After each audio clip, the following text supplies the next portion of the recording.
ഈ ചെക്കന്റെ പല്ലിൽ അവന്റെ അച്ഛൻ ചെറുപ്പത്തിലെ കമ്പി ഇടിപ്പിക്കുകയാണ്. ഇവൻ മിഠായി തിന്നാണ്ടിരിക്കാൻ വേണ്ടിയിട്ടാണ് ഇയാൾ ഇങ്ങനെയൊക്കെ ചെയ്യണത്. ഇയാൾ മിഠായി ഒരു കൊള്ളില്ലാത്ത സാധനം എന്നാണ് കരുതുന്നത്.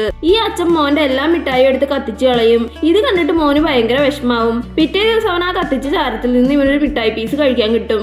ഇവനത് അച്ഛൻ അറിയാണ്ട് എടുത്ത് തിന്നും. ഇവൻ ആദ്യമായിട്ട് മിഠായി തിന്നുമ്പോൾ തന്നെ ഇവനത് ഭയങ്കര ഇഷ്ടമായതുകൊണ്ട് ആരും അറിയാണ്ട് എന്നും മിഠായി തിന്നാൻ തുടങ്ങും.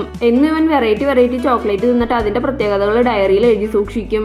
അങ്ങനെ കുറെ നാൾ കഴിയുമ്പോൾ ഇവന്റെ അച്ഛനോട് ഒരു ചോക്ലേറ്റ് ഫാക്ടറി തുടങ്ങാൻ പറയാണ്. പക്ഷെ ഇവന്റെ അച്ഛൻ ഡെന്റിസ്റ്റ് ആയതുകൊണ്ട് ഇതിന് സമ്മതിക്കണില്ല. എന്നിട്ട് ഇനി ചോക്ലേറ്റ് കഴിഞ്ഞ് കഴിഞ്ഞാൽ ഇവനെ വീട്ടിൽ നിന്ന് പുറത്താക്കുമെന്ന് വാണിങ്ങും കൊടുക്കും. ഇവനത് കേട്ട് ദേഷ്യം വന്നിട്ട് വീട് വിട്ടു പോവാണ്. എന്നിട്ട് 6 വർഷത്തോളം ഇവൻ പല പല രാജ്യങ്ങളിൽ കൂടെ അലഞ്ഞു നടന്നിട്ട് തിരിച്ചു വരുമ്പോൾ ഇവന്റെ അച്ഛൻ വീട് തന്നെ മാറിപ്പോയിട്ടുണ്ടാവും. വീടും കൂടി ഇല്ലാണ്ടായിട്ട് ഇവന് ചോക്ലേറ്റ് ഫാക്ടറി തുടങ്ങാനുള്ള ആഗ്രഹം മാത്രം പോണില്ല. 50 വർഷത്തിന്റെ കഷ്ടപ്പാടിന് ശേഷം ഇവന്റെ ചോക്ലേറ്റ് ലോകം മൊത്തം ഫേമസ് ആവാണ്. ഒരു രാജകുമാരൻ ഇവനെ കൊണ്ട് ഒരു ചോക്ലേറ്റ് കൊട്ടാരം ഉണ്ടാക്കിപ്പിക്കും. ഈ കൊട്ടാരത്തിന് ഒടുക്കത്തെ വിലയാണ്. ആ വീട്ടിലെ ഭിത്തിയും ഫർണിച്ചറും അടക്കം എല്ലാം ചോക്ലേറ്റ് വെച്ച് ഉണ്ടാക്കിയതാണ്. ഈ രാജകുമാരനാണെങ്കിൽ ഈ കൊട്ടാരം ഭയങ്കര ഇഷ്ടമായിട്ട് അവിടെ തന്നെ താമസിക്കാൻ തീരുമാനിക്കും.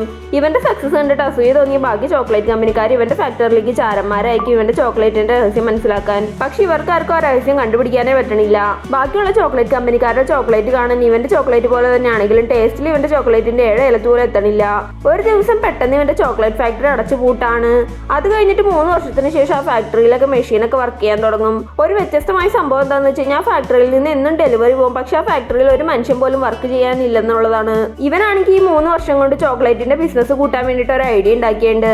അതെന്താന്ന് വെച്ച് കഴിഞ്ഞാൽ ഇവൻ 5 ചോക്ലേറ്റിൽ ഗോൾഡൻ ടിക്കറ്റ് ഒളിപ്പിച്ച് വെച്ചിട്ടുണ്ട്.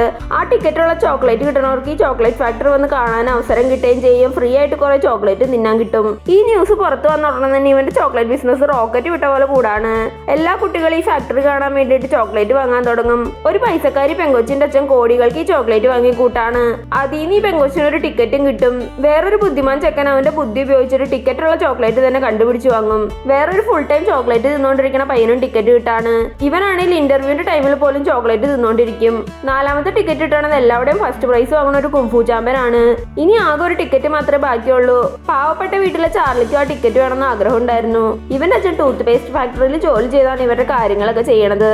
ചാർലിക്ക് ചോക്ലേറ്റ് ഫാക്ടറി കാണണമെന്നുണ്ട്. പക്ഷെ ഇവന്റെ ഫാമിലിയുടെ ചോക്ലേറ്റ് വാങ്ങാനുള്ള പൈസ പോലും ഇല്ല.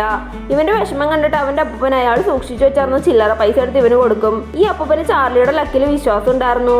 ഇവൻ എന്നിട്ട് ഒരു ചോക്ലേറ്റ് വാങ്ങിച്ചിട്ട് അപ്പൂപ്പന്റെ കൂടെ ഇരുന്ന് പ്രാർത്ഥിച്ചിട്ട് ചോക്ലേറ്റ് തുറന്നു നോക്കും. പക്ഷെ അതിൻ്റെ അകത്താണെങ്കിലും ടിക്കറ്റ് ഉണ്ടാവില്ല. ഇവന്റേലാണെങ്കിലും വേറെ വാങ്ങാൻ പൈസ ഇല്ലാത്തതുകൊണ്ട് വിഷമിച്ച് റോഡിൽ കൂടെ നടക്കുമ്പോൾ റോഡ് സൈഡിൽ നിന്ന് ഒരു $10 കിട്ടാണ്. ഇവൻ പെട്ടെന്ന് തന്നെ അതും കൊണ്ടുപോയിട്ട് ചോക്ലേറ്റ് വാങ്ങാണ്. ചാർലിക്ക് ഗോൾഡൻ ടിക്കറ്റ് കിട്ടിയോ ഇല്ലയോ? നിങ്ങൾക്ക് എന്താ തോന്നുന്നതെന്ന് കമന്റ് ഇടണേ.